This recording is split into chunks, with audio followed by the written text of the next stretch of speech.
Focus. Ideate. Innovate. Enable.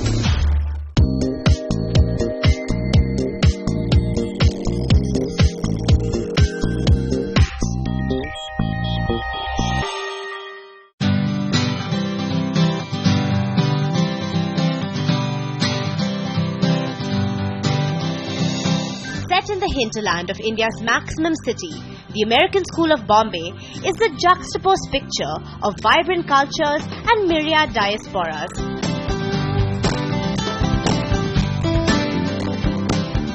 Founded in 1981, the American School of Bombay was established as a response to the growing number of the expatriate communities in India. The school hosts a student population of about 750 from 50 different countries, making it a vibrant melting pot of diverse ethnicities and cultures.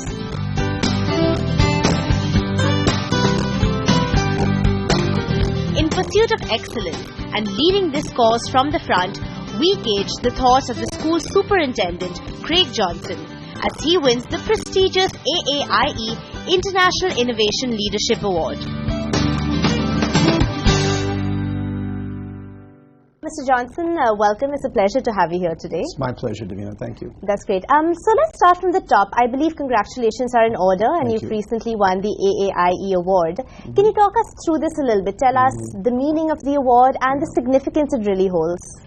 Yeah, I think, like most awards that are given to leaders of organizations, it's often really representative of what the organization has done. So before we even go there, this really is an innovative leadership for the American School of Bombay as being a leader in the educational landscape of the world. Having said that, it's given to us by an organization called the Advancement of International Education. Okay. And it's a 50-year-old organization that is sort of a mother umbrella for all the international schools in the world. Okay. And over the 50 years, they oftentimes give grants, they give fellowships, they give awards. And to celebrate their 50th anniversary, the board got together and said, what award could we create and start and hopefully perpetually keep it, that would really represent the 21st century, 50 years that we've been doing this, the tide of education right now. Yeah. So they called it the Innovative Leadership Award. And then a call went out to the world to ask for nominees. I was nominated by our board of directors, and to make a long story short, I won the award. So bravo. I won the award. Bravo. The American School of Bombay won the award. Yeah. But I think what's really important and why you and I are talking about this is that the American School of Bombay in Mumbai, in India, gets recognized as an educationally innovative and relevant school, right, compared to schools on every continent in hundreds of cities. So I think that's really worth celebrating, is that India, who has always, as a culture, really respected and revered education, is now being recognized for actually innovative and relevant education in 2016. Wow, that's fantastic. Once again, congratulations on that. Yeah. Let's talk a little bit now about your journey. You have been in a leadership position here at the ASB as superintendent. Let's talk a little bit about that. You strive for perfection, you strive for innovation. Tell us about your strategy and how you really achieve these goals. Yeah. When I found out that I was being recognized as an innovative leader, I was a little hesitant with the innovative piece. Because oftentimes innovation, for the sake of innovation, is a bad idea. Right. Just because you want to innovate or just because you want to change doesn't actually mean you're getting better. What we would like to think at the American School of Bombay is that we are very innovative in finding better ways and more relevant ways to do things. You'll often hear us at the American School of Bombay talk about we like to think we are one of the most relevant schools in the world. Right. What does that mean? What that means is that we are constantly asking ourselves, is the content and are the skills and dispositions that we are working with our children to learn relevant today, and will they be relevant tomorrow? Or were they only relevant yesterday, and are they actually archaic today? And I'll tell you, Davina, the world is moving and changing and evolving very quickly, and nowhere more so than in what children need to learn to be very successful people and very successful professionals. So I think that's really what we're constantly this point of tension to innovate and yet to be relevant and to make sure that every day that our kids are in school, they're learning something that is applicable today and will be applicable tomorrow. Davina, these kids that are 6 years old, they're actually being prepared for a future that doesn't exist. Right. They're actually being prepared to create a future that they will create. So that is a huge responsibility on us as a school to really make sure that we are relevant and appropriate for every age and every group and all the different diversity within our population, especially for a school like the American School of Bombay that has up to 52 different nationalities. So you think to yourself, we have Koreans coming from Korean school systems. We have Canadians coming from the Canadian public school system. We have South Africans coming from private schools. We have the huge UK, Aussie, and Kiwis coming in. And then you have a large population, maybe 15 to 20% of our kids that are really Indian nationals, having lived overseas. The families are coming back. So now the question of relevancy becomes very, very tricky. It's really a quagmire. What's relevant for one population may not necessarily be. So you try to really streamline a relevant population and a relevant education, and then you say, what can we do for the Koreans on the side? What can we do for the kids that will transfer into UK systems, the A levels and the O levels? I think that is where the American School of Bombay, with 250 educators for 750 kids, we kind of have the luxury of human resource. So we're able to put these teams of teachers, imagine it's 3 to 1, Davina. So to really create pathways, very individualized pathways, where our children can chase their own relevancy and yet be relevant in a larger system as well. Yeah, great, fantastic. On the other side, we get a sneak peek into the school's core values and missions in our discussion with Craig Johnson. Stay tuned.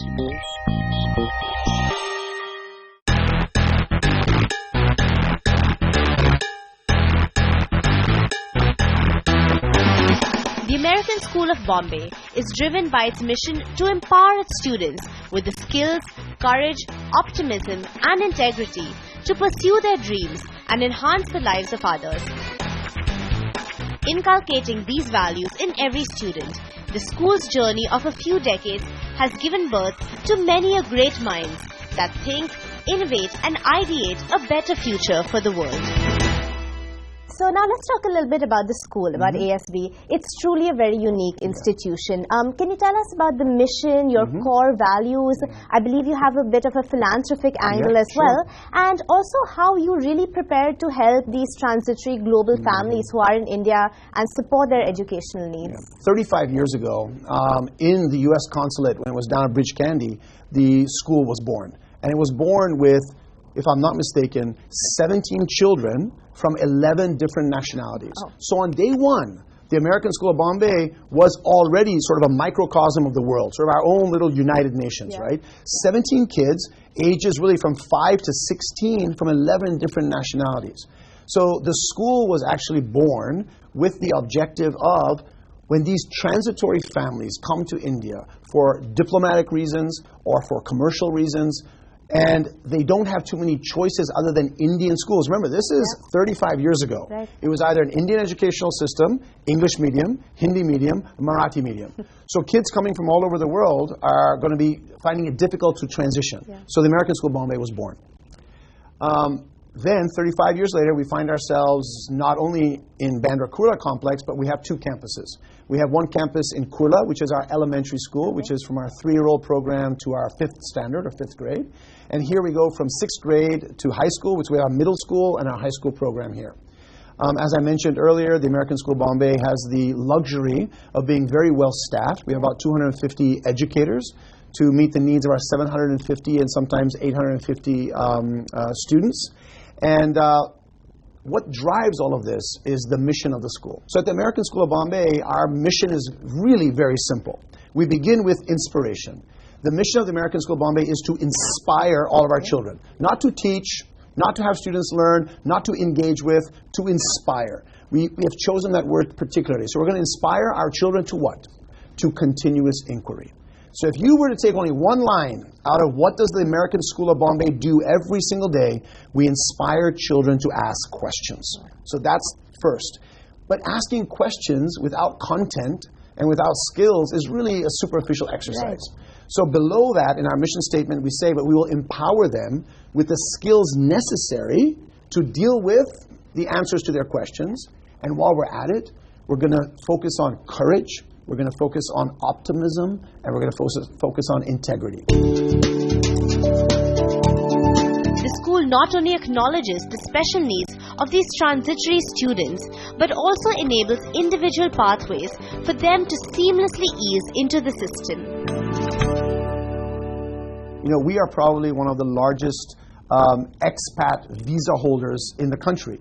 You know, we have 100 plus expatriate teachers. And in my 6 years here, we have never had difficulty getting a visa.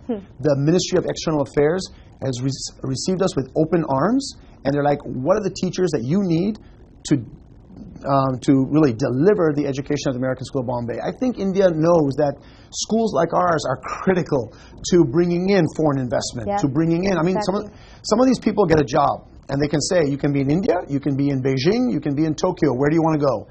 First thing they do is look at schools for their children. Yes. So I think India gets that. And India also knows that the education in India is fast evolving. I think the educators who find the most success at ASB are the ones who really have that growth mindset. This is now my 7th year in teaching, and I don't think I've grown so much anywhere else. It's been an explosion of like my potential and like where I've been able to go with everything that I've done. Oftentimes, schools talk about dreams. At the American School of Bombay, we don't ask a child, what's your dream, and then we go after it. We get them to understand how to dream. And what are the dreams? And how do you know that your dreams you have are actually your dreams? Let's expose you to much more than that so your dreams can be deeper and more thorough. And then the last line, which brings us to sort of our connection with other organizations is, and while you're dreaming, and while you're pursuing your dreams, are you enhancing the lives of others? So the last phrase in our sentence, in our mission statement is to enhance the lives of others. So again, everything we do, we have to ask ourselves, is this enhancing our neighbors? Is this enhancing Mumbai? Is this enhancing the world? And speaking of that, for instance, we have the privilege of sharing the block with Save the Children, the NGO for children of hearing impaired. And we have a wall. So something that happened several years ago, we literally broke down the wall. Wow. We actually put holes in the wall so that the children from the NGO, Save the Children, can have access to our facilities and we can have access to them, because really it's that almost give and take between two organizations that we both grow. Yeah. The last thing the American School of Bombay wants to be in this beautiful, dynamic, maximum city is one that says we have the answers and we're here to give. Because we are not. We are here to receive. We are here to share. We are here to build partnerships. So we actually have a formal relationship with about 25 NGOs. Okay. So our first standard has the same NGO every single year. So every year in first grade, we know exactly what we're going to do, whether it's saving the dogs, or whether it's painting the graffiti, or whether it's orphans for HIV, or whether it's unwed mothers. You know, as you get older, it becomes more complex. So these 25 NGOs have a very strong relationship with us for our children to engage on service. But also, another really powerful thing we do is we provide a teacher training program for all of our educational NGOs. So we have all of these facilities, and then we're surrounded by walls. So we've got to break those walls down, and we've got to make sure that the educational landscape of Mumbai and India has access to what we have, and that we have access to what they can teach us. On the other side, we take a look at how the American School of Bombay is setting new standards in making the school technologically advanced.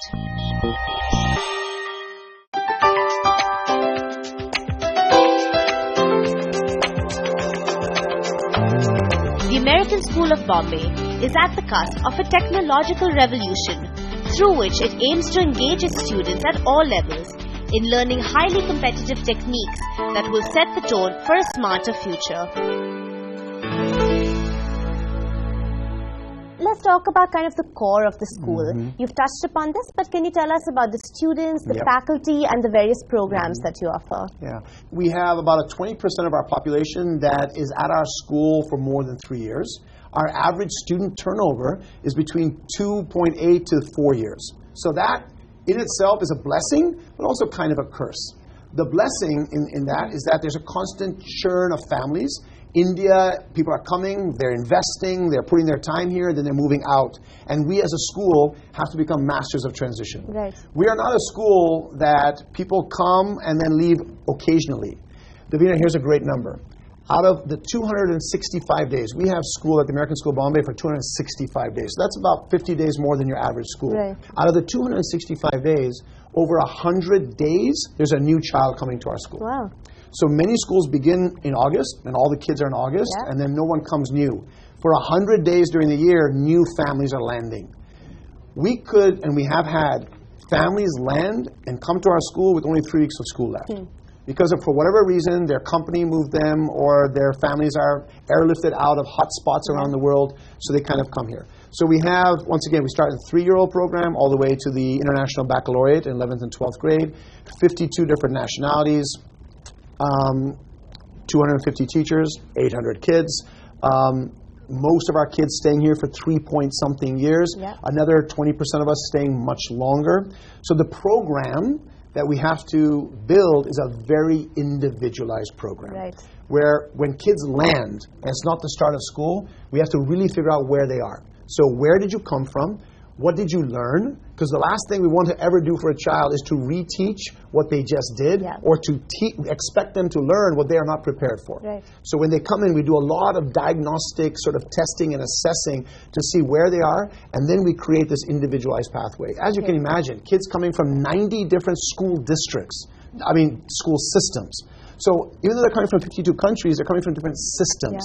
And then they land, like in some systems, very simply, Davina, some schools teach rocks in 3rd standard. Some teach rocks in 4th standard, minerals. Some do it in 5th. So if we have a kid coming into 5th grade that did rocks already and we're doing rocks, what do you do with that? So I think we create a very individualized pathway. We follow a standards-based from the United States. It's called the Aero Standards. Okay. So most American and international schools, about 3,000 schools around the world, follow the same standards, where it says 3rd grade does this, 4th grade does this, etc. So we follow an Aero Standard. But really our core and what makes us so special is that knowing we have such a transitory population and knowing that we are committed to true relevance in education, we have no choice but to ethically and professionally create individual pathways for our children to learn. Do you want to emphasize any of the programs that you have, and also the aspect of technology and how technology is used from a very young age for very creative purposes at the school as well? Yeah, we are a one-to-one laptop school, which means every one of our children is bringing their own laptop. The school does not provide the laptop because we're actually what's called bring your own device. Some people just tend towards Dell, some people do much better with Apple, etc. So they come in, of course, there are certain standards that they have, their technology has to meet so they can engage with us. And then we are a very tech-integrated school. We are not a school that teaches you technology. We are a school that teaches you school with the use of technology. So innovation and the integration of technology, I would say that that really is one of our differentiators, is that our children, we hear it all the time, they go off to university and they are so well prepared. I think the other program I would sort of talk about a little bit is the maker movement. Several years ago, we do a lot of studying on trends. There are these multi-million-dollar educational investment companies that all they do is they study the trends, and they tell you 3 years from now, as schools, you better be prepared for this. 5 years, this. 7 years, this. Right. So we do a lot of time, we spend a lot of time talking about that. We have an entire educational research and development department who's charged with see what's coming, get prepared, figure out how it meets our expectations and our curriculum, and get us up to speed. So they're just on that cycle all the time. And Maker Movement really is kids using their hands, using tools, using electricity, kind of like the beginning of young engineering. So we went out and we really did our homework and we really built this maker movement all the way through the school. So you'll see our 11th and 12th graders building really high-level engineering projects, and our elementary kids just trying to figure out how to get a car to run on a battery and building that. So I think the maker movement, once again, integrating that all the way through is an indicator, if you will, about how you study trends, how you prepare people with a relevant education of what I need today and what I need tomorrow. At ASB, you'll hear yes more than you hear no. So every idea that I've had, it hasn't been met with resistance, but it's been met with yes. And how can we do that so that it'll make our community better? ASB's ASB. It's at the forefront of what it does. The fact that it publishes research was really attractive, and it's innovative. You know what? It's not afraid to get it wrong, and I think that's great. That's a real position of strength, and it's a show of confidence. When schools focus on the future, that's one way they can be ready to make decisions about the future. And I think R&D provides that capacity to a school. I think ASB takes a look at education and what's coming up around the bend and really starting to try to prototype solutions ahead of time so that we're not reacting to change, but we're putting our best foot forward before it actually happens. Well, we've spoken a lot about international families who move to India. They're looking for good quality education. But let's also talk about Indian families. Would you say, in your experience, that Indian families are also looking to gear up their children for global experiences, get them ready to really embrace global opportunities? How has that changed? I think our Indian families are some of our strongest advocates to keeping the American School of Bombay as relevant as possible. Yep. We have the policymakers, we have the population, and we have the NGOs. So it's almost like this perfect storm in India. And then we get the award. So all eyes are in India right now. Everyone's saying, what? The American School of Bombay gets the Innovation Award? What's happening there? What's going on there? So a lot of people are calling. A lot of people are trying to take a look at what we're doing. So I want to conclude by saying no school could want a better population than highly motivated Indian families that understand education is the #1 priority for us, and it's the right education, not just education. And I'm all over my Indian families. They are my favorite because they get it.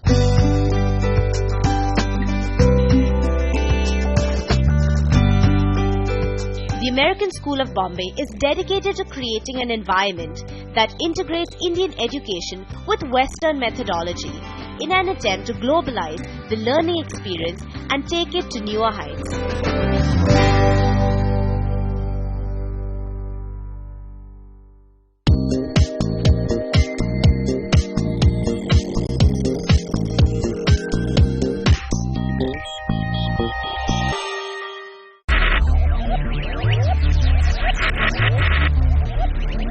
Focus.